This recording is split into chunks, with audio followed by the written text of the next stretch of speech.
नमस्कार. आजच्या व्हिडिओमध्ये मी UK मधील घरांबद्दल काही मनोरंजक माहिती सांगणार आहे. पाहूयात interesting facts about houses in the UK.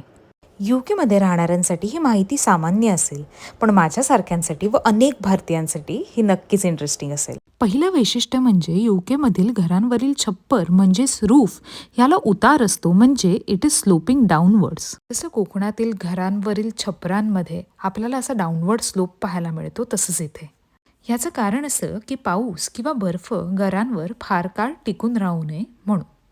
इथे घरांवर रांगेत आपल्याला जी आयताकृती पाहायला मिळते ते चिमणीज आहेत. हे आहे दुसरं वैशिष्ट्य की अजूनही आपल्याला घरांवर चिमणीज पाहायला मिळतात. UK हे थंड प्रदेश असल्याकारणाने प्रत्येक घरात एक फायरप्लेस म्हणजेच शेकोटी करण्यासाठी एक नेमलेलं स्थान असायचं. त्या शेकोटीतून येणारा धूर या चिमणीमधून बाहेर पडायचा.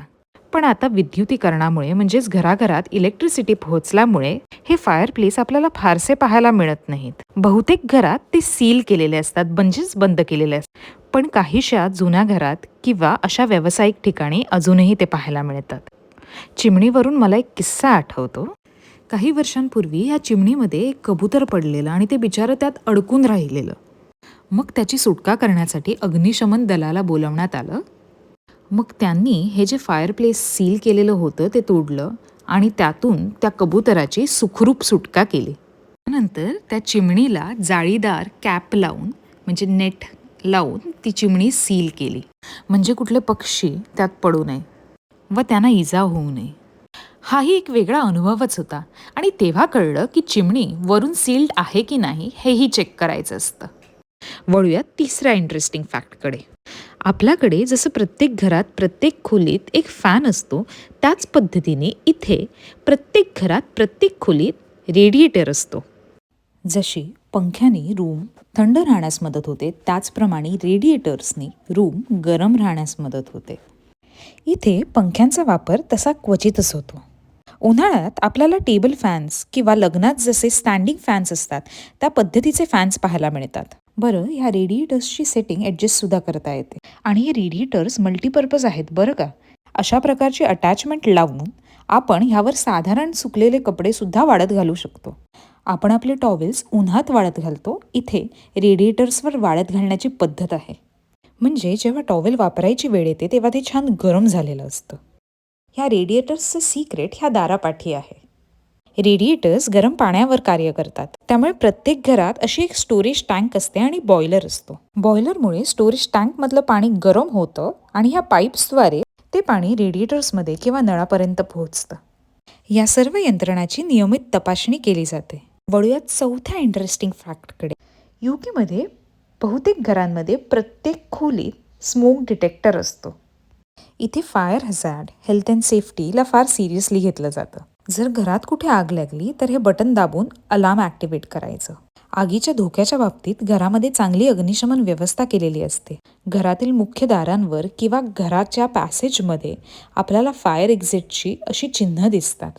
आग लागल्यावर घराच्या बाहेर आपल्याला कुठल्या मार्गाने पडता येईल त्याची ही चिन्ह आहेत.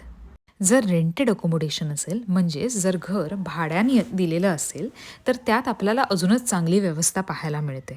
आपल्या लक्षात आलेच असेल की इथे ठिकठिकाणी कॉमन पॅसेजमध्ये फायर एक्स्टिंग्विशर्स पाहायला मिळतात. हे अग्निरोधक विविध प्रकारचे असतात. हा फोम बेस्ड अग्निरोधक आहे आणि हे त्याला वापरण्याचे इन्स्ट्रक्शन्स.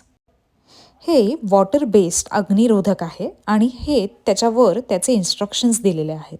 एखाद्या भागात कुठल्या कुठल्या पद्धतीने आग लागू शकते, ह्या साऱ्या गोष्टींचा विचार करून त्या अनुषंगाने त्या प्रकारचे अग्निरोधक त्या भागात ठेवलेले असतात. आणि अग्निरोधकाच्या वर दिलेले हे इन्स्ट्रक्शन्स लाईट बंद केल्यावर सुद्धा वाचता येतात. किचन एरियामध्ये अशा प्रतीची एक फायर ब्लँकेट ठेवलेली असते आणि आग लागल्यावर ही ब्लँकेट कशी वापरायची त्याचे इन्स्ट्रक्शन्ससुद्धा त्याच्या खाली दिलेले आहेत. प्रत्येक घरात एक मुख्य फायर अलार्म असतो, तो नेहमीच ॲक्टिव्ह असतो. अशा फायर अलार्मसोबत असं एक फायर अलार्म कंट्रोल पॅनलसुद्धा असतं. घरातील कुठल्या भागात तो फायर अलार्म ट्रिगर झाला आहे ते यावर दिसतं. आग लागल्यावर नेमकं काय करावं आणि मग घरातून बाहेर येऊन कुठे जमावं ह्याचे सुद्धा इन्स्ट्रक्शन्स दिलेले असतात. या साऱ्या यंत्रणाची सुद्धा नियमित तपासणी होते.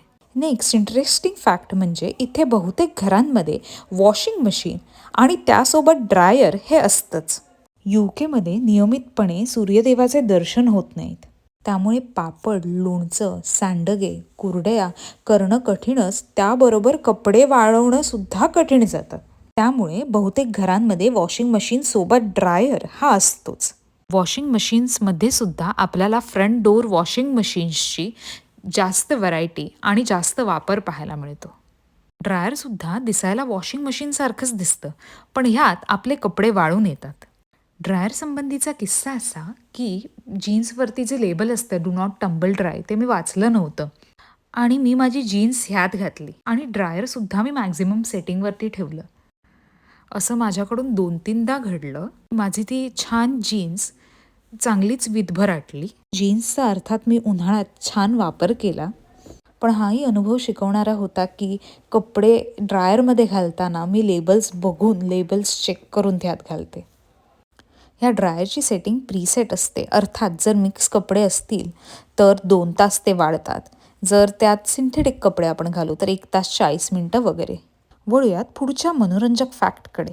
इथे नळाचं पाणी किंवा टॅप वॉटर पितात आणि हे पाणी सेफ असतं पिण्यासाठी. इथे फिल्टर्स किंवा उकळलेलं पाणी ह्याचा कॉन्सेप्ट नाही आहे. इनफॅक्ट हॉटेल्समध्ये, रेस्टॉरंट्समध्ये, ऑफिसेसमध्ये तुम्हाला टॅप वॉटरच अवेलेबल असतं. ऑन दॅट नोट मी आता माझं बोलणं थांबवते आणि त्या टॅप वॉटरचा आस्वाद घेते.